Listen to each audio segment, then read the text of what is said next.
Chapter 15. Okay, now listen, Toby.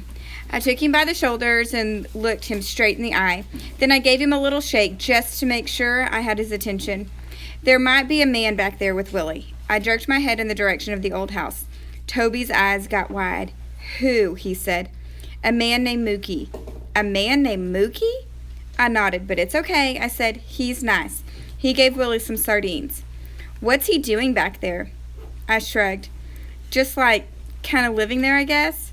Toby glanced nervously at the house. How'd he get in? Not inside, I said. He's living outside, out in the back where Willie is. You mean like a bum? I kept my hands on Toby's shoulders and made him face me so he'd pay attention. Look, Toby, I said. He's liable to be gone, but just in case he's there, don't be scared, okay? Okay. I dropped my hands from Toby's shoulders and started toward the house. Hey, wait a minute, Toby said, grabbing the back of my t-shirt. How do you know about the man named Mookie? He stamped his foot on the gravel road. You came here without me? I had to, I said. When? Yesterday. Yesterday? I put my arm around him and gave him a little jiggle. Look, Toby, I just did it without thinking because I needed to see Willie. I'm sorry, okay? Toby looked down at his feet. I jiggled him again. Okay, I said. Finally, in a tiny little voice, he said, okay. I won't do it ever again. Pinky promise, he said. I crooked my pinky at him. Pinky promise. We linked pinkies and headed toward the house. I sure hoped Mookie was gone. We hadn't even got to the corner of the house before Willie started barking.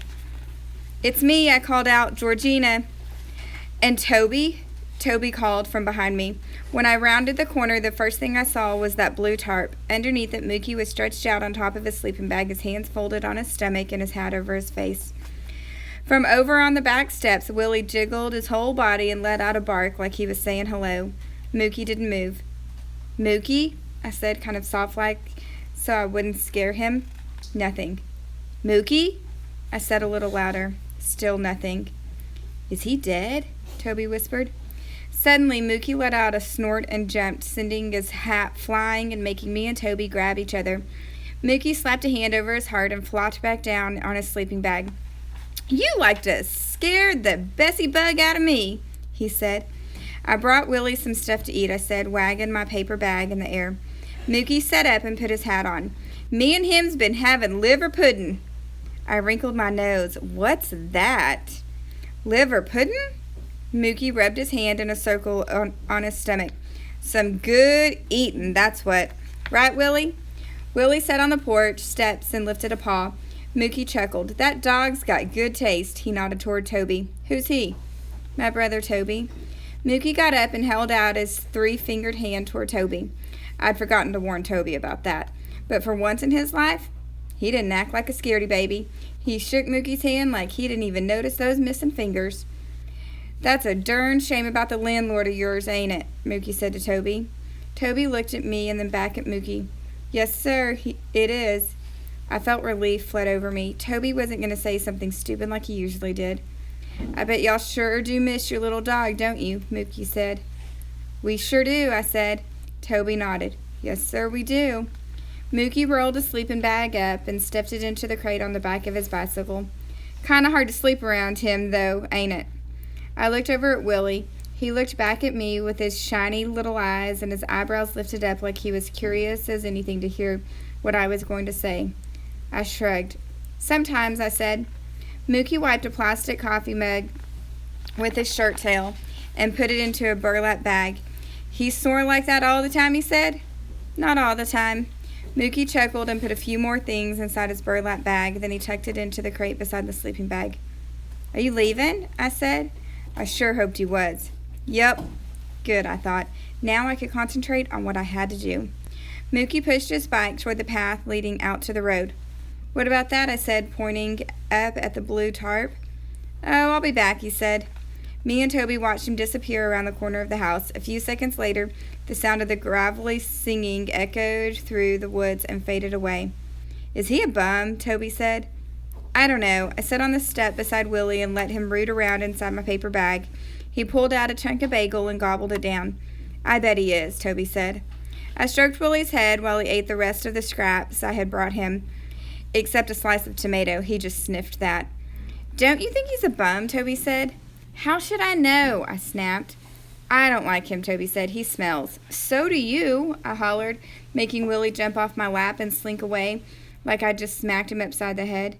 So do you, Toby hollered back. Why was I being so mean to Toby? Maybe I figured if I was mean to Toby, I'd feel better about things. But I didn't. Let's go take Willie for a walk, I said. The next day, Mama made Toby stay at the coffee shop and do his homework over in the corner booth by the kitchen. He had whined and carried on, but it hadn't done him a bit of good. So now I was finally free to be by myself and figure things out. First, I had to go visit Carmela and find out if she'd gotten any money from her sister Gertie. I hurried up the sidewalk toward Whitmore Road. It seemed like the world had blossomed overnight. Bright pink azaleas, white dogwood, the air smelled sweet like clover. I had the urge to take my shoes off and run barefoot across the soft green lawns, but I didn't. When I got to Carmela's, I waited outside the gate. The yard was quiet, not even any birds at the feeder.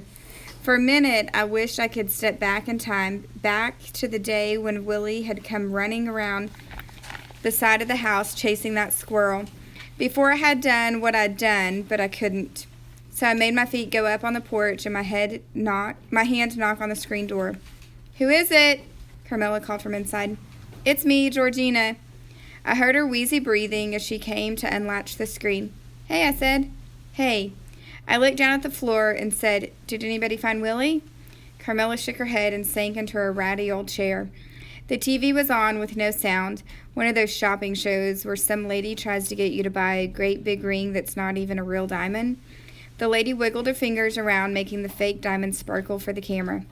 What about Gertie? I said. Carmela shook her head again. What am I going to do?